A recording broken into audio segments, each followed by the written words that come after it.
Good evening, friends. Welcome to the second episode of History and Examination of Medicine. Today we will discuss the history of peasant illness. So, let's start. History of patient illness. History of patient ইলনেসের ক্ষেত্রে আমি প্রথমেই কিছু rules আছে সেগুলো দেখে নেব। রুলসটা কি? এক হচ্ছে আমাকে চিফ কমপ্লেন যেটা আমার কাছে নিয়ে আসছে পেশেন্ট সেটাকে আমাকে এলাবোরেট করে লিখতে হবে। তার কিছু রুলস আছে সেগুলো আমরা পরে দেখছি। আর কি পেশেন্ট নিজের ভাষায় যেগুলো বলছে সেগুলোই আমাকে লিখতে হবে। আননেসেসারি কোনো মেডিকেল টার্মস আমি ইউজ করব না এবং আননেসেসারি কোনো লিডিং কোশ্চেন আমি হিস্ট্রির মধ্যে রাখবো না যেটা আমাকে আমার ডায়াগনোসিস থেকে অন্য কোনো ডায়াগনোসিসে ডাইভার্ট করতে পারে। এবার একটা ফরম্যাট আছে ইনিশিয়াল ফরম্যাট। ইনিশিয়াল ফরম্যাটটা কি? প্রথমে তো হচ্ছে অনসেট। অনসেট মানে হচ্ছে জিনিসটা কখন স্টার্ট হচ্ছে।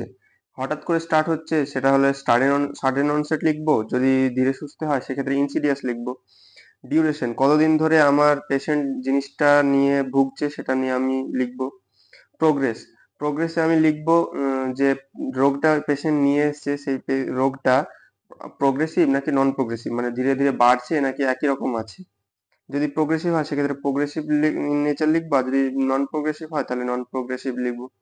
তার সঙ্গে লিখবো অ্যাগ্রিভেটিং ফ্যাক্টর, রিলিভিং ফ্যাক্টর, যেগুলো কোন কোন কি কি করলে জিনিসটা বাড়ছে, কি কি করলে জিনিসটা কমছে সেটা। কিছু অ্যাসোসিয়েটেড ফ্যাক্টরস আছে কিনা সেটা লিখবো, আর তার সঙ্গে কিছু ইম্পর্টেন্ট নেগেটিভ হিস্ট্রি নেব। এবার কিছু রোগ নিয়ে ডিসকাস করা যাক। প্রথমে তো হচ্ছে অ্যাবডোমিনাল ডিস্টেনশন। অ্যাবডোমিনাল ডিস্টেনশন মানে হচ্ছে পেটটা ফুলে থাকবে, সেক্ষেত্রে সেম এই যে ওডিপিএআর এইটা আমার কনস্ট্যান্ট থাকবে। এটা আমি সব ক্ষেত্রেই নেব almost. Onset, duration, progress, aggravating factor, relieving factor. তার সঙ্গে অ্যাবডোমিনাল ডিস্টেনশনের ক্ষেত্রে কি নেব? অ্যাসোসিয়েটেড পেন, কোনো অ্যাসোসিয়েটেড পেন আছে কিনা। ইউরিন আউটপুট মেজারমেন্ট করব, বা পেশেন্টকে জিজ্ঞেস করতে পারি যে কিরকম আপনার ইউরিনটা হচ্ছে, কতটা পরিমাণ হচ্ছে। পিডাল ইডিমাটা আমি চেক করব, দেখবো যে আছে কিনা। পাফিনেস অফ ফেস, আমি চেহারাটা দেখবো চেহারাটা ফুলে গেছে কিনা, এবং তার সঙ্গে দেখবো ভমিটিং, অ্যাসোসিয়েটেড ভমিটিং আছে কিনা। এরপরে নেক্সট আসছে হচ্ছে অ্যাবডোমিনাল লাম্প, মানে কোনো জায়গায় কোনো ফুলে যাওয়া বা সেখানে কোনো মাস জমে যাওয়া। সেম অনসেট দেখবো, ডিউরেশন দেখবো, প্রোগ্রেস দেখবো। এর সঙ্গে কি দেখবো? সাইড দেখবো, কোথায় হচ্ছে সেটা আমাকে লিখতে হবে।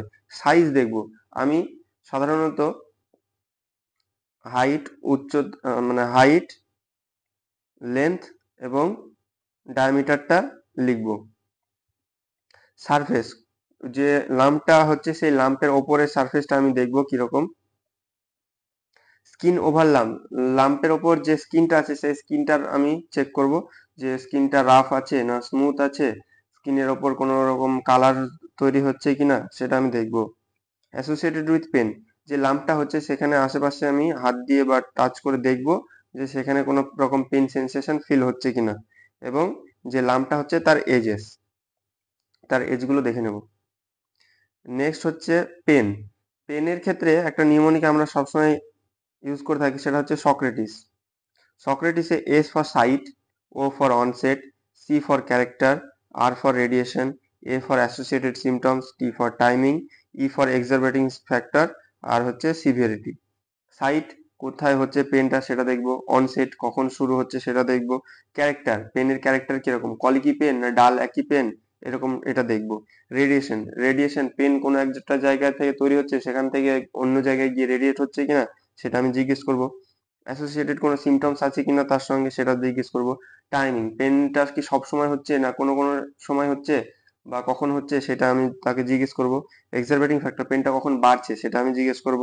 এবং সিভিয়ারিটি, পেনটা কতটা সিভিয়ার সেটা আমি জিজ্ঞেস করে নেব। এরপর নেক্সট হচ্ছে ভমিটিং। ভমিটিং এর ক্ষেত্রে same onset, duration, progress, aggravating factor, relieving factor. এর সঙ্গে কি অ্যাড হবে? এপিসোডস, দিনে কতবার হচ্ছে সেটা আমি পেশেন্টকে জিজ্ঞেস করব। তার সঙ্গে অ্যাসোসিয়েটেড উইথ নজিয়া আছে কিনা। এছাড়া আর কি কি আছে? অ্যামাউন্ট, কতটা পরিমাণ ভমিট হচ্ছে সেটা। কালার, ভমিটের কালার কি, ইয়েলোইস নাকি রেডিশ নাকি গ্রিনিশ সেটা আমি জিজ্ঞেস করব। বিলিয়াস অর নট, আমি এটা কালার জিজ্ঞেস করলেই পেয়ে যাব যে বাইল বেরোচ্ছে কিনা। যদি ইয়েলোইস হয় সেক্ষেত্রে আমি বাইল পাবো। ব্লাড স্টেন যদি থাকে তাহলে আমি রেড কালার ভমিটিং পাবো। ফুড পার্টিকেলস, যে ভমিটটা হচ্ছে সেই ভমিটের সঙ্গে ফুড পার্টিকেলস বেরোচ্ছে কিনা সেটা জিজ্ঞেস করব। ফাউল স্মেলিং আছে কিনা, গন্ধ বেরোচ্ছে কিনা ভমিট থেকে সেটা জিজ্ঞেস করব। আর প্রজেক্টাইল মানে ভমিটটা কি একদম কামানের গোলার মতো বেরিয়ে দূরে গিয়ে পড়ছে নাকি জাস্ট ঝরে পড়ে যাচ্ছে, সেটা আমি জিজ্ঞেস করব। এরপর নেক্সট আছে ডায়রিয়ার ক্ষেত্রে same onset, duration, progress, aggravating factor, relieving factor, episodes, আর তার সঙ্গে টাইমিং কখন হচ্ছে। এর সঙ্গে সেম অ্যামাউন্ট দেখবো কতটা পরিমাণ স্টুল হচ্ছে, কালার দেখবো কতটা পরিমাণ মানে কি কালারের স্টুলটা হচ্ছে, লাল হলে সেক্ষেত্রে ব্লাড থাকবে, ইয়েলো, গ্রিন এগুলো হতে পারে। মিউকাস স্টেন দেখবো, ওয়াটার অর সেমি সলিড দেখবো, লুজ টুল হচ্ছে নাকি জাস্ট সেমি সলিড হচ্ছে সেটা দেখবো, নাকি আমাশয় টাইপের হচ্ছে সেটা লিখবো। ফাউল স্মেলিং, স্টুল থেকে কোনো রকম ফাউল স্মেলিং আসছে কিনা সেটা লিখবো, এবং অ্যাসোসিয়েটেড উইথ পেন আছে কিনা সেটা দেখবো, যে যখন স্টুল হচ্ছে সেক্ষেত্রে তার ব্যথা হচ্ছে কিনা। এরপরে নেক্সট হচ্ছে ফিভারের ক্ষেত্রে same onset, duration, progress, aggravating factor, relieving factor, এই পাঁচটা আমরা প্রায় সবার ক্ষেত্রেই দেখছি। তার সঙ্গে দেখবো এপিসোড, দিনে কতবার জ্বরটা আসছে, গ্রেডিংটা দেখবো, কত ডিগ্রি হাই, কত ডিগ্রি ফিভার আসছে সেটা দেখবো। এর সঙ্গে associated with chill or rigor আছে কিনা, চিল অর রাইগর যদি থাকে সেক্ষেত্রে আমার ডায়াগনোসিস ম্যালেরিয়ার দিকে যাবে। অ্যাসোসিয়েটেড উইথ নাইট সোয়েটস আছে কিনা, যদি নাইট সোয়েট হয় সেক্ষেত্রে আমার আলাদা একটা ডায়াগনোসিস আসবে। আফটার ফিভার কফের ক্ষেত্রে same onset, duration, progress, aggravating factor, relieving factor, আর এপিসোডস, এটা এটুকুই দেখলেই হবে। এরপর হচ্ছে এক্সপেক্টোরেশনের ক্ষেত্রে কি onset, duration, progress, aggravating factor, relieving factor এর এপিসোডস দেখবো। তার সঙ্গে দেখবো কোয়ান্টিটি, কতটা পরিমাণে কফ বেরোচ্ছে সেটা দেখবো। কালার, যে আমার স্পুটামটা বেরোচ্ছে তার আমি কালার দেখবো, গ্রিনিশ হতে পারে, রেড হতে পারে, ব্রাউনি হতে পারে।